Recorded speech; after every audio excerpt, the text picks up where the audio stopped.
Picture the human mind as a vast, unexplored ocean. Up at the bright, sunlit surface is the part you know best, the ego. The ego is the localized center of your conscious awareness. It holds your sense of identity, your continuous stream of memories, and the logical thoughts used to process the world every day. This diagram shows how the ego directs its energy to navigate daily reality.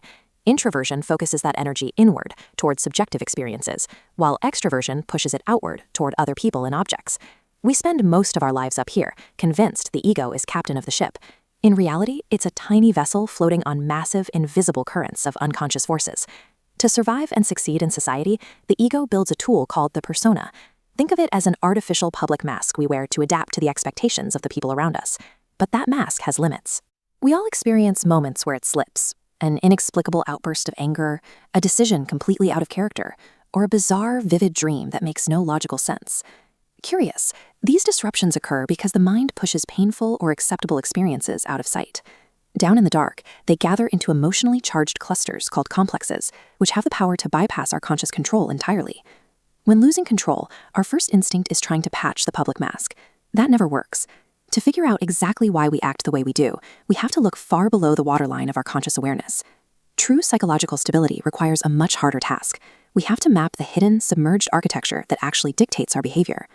Dropping just beneath the surface brings us to the personal unconscious. This is the psychological graveyard where your forgotten memories and suppressed life experiences end up. Here, you encounter the primary inhabitant of this middle layer. Jung called it the shadow.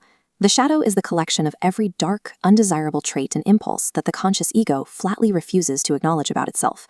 Shoving these traits into the dark takes a massive amount of mental effort. Constantly ignoring the shadow drains your psychological vitality and eventually triggers those sudden subconscious rebellions where you act completely out of character. However, this hidden realm is not entirely toxic. Because the ego rejects anything raw and unrefined, the shadow also hoards a person's deepest well of creativity and vital energy. Confronting and accepting this dark twin is painful, but it is a mandatory trial. You cannot survive the drop into the very bottom of the mind until you make peace with the shadow you cast. If we dive past personal memory entirely, we hit Jung's most radical discovery. It is a vast, subterranean psychological ocean that every human being shares. The collective unconscious is an inherited, universal mental layer holding our species' ancestral blueprints. It operates using inborn universal patterns called archetypes. Archetypes, like the inner feminine anima or inner masculine animus, are active forces constantly bubbling up into our global myths, religions, and dreams. At its very bottom, the human mind is completely populated. It is an ancient theater that firmly wires the isolated individual to the entire history of humanity. The goal of depth psychology is never to drown in the unconscious. The objective is to map these hidden regions and dredge their contents back up to the surface. One of the primary recovery tools is dream analysis. Jung viewed dreams as compensatory, meaning they act as corrective messages sent from the deep to balance out whatever the conscious ego is stubbornly ignoring in waking life. Another tool is active imagination. By entering a deep meditative state, a person creates a tether to the unconscious, allowing them to speak directly with the hidden figures of their own mind. Pulling these insights to the surface reveals that our inner psychological states and our outer physical realities are tightly linked. Jung called this phenomenon synchronicity, the meaningful coincidence of an inner state and an outer event that have no direct causal link. This deliberate integration of deep water discoveries with the conscious ego is called individuation.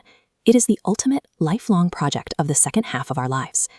The goal of this journey is absolutely never psychological perfection. It is not about amputating our negative traits so we can fit neatly into polite society. This animation illustrates the realization of the self.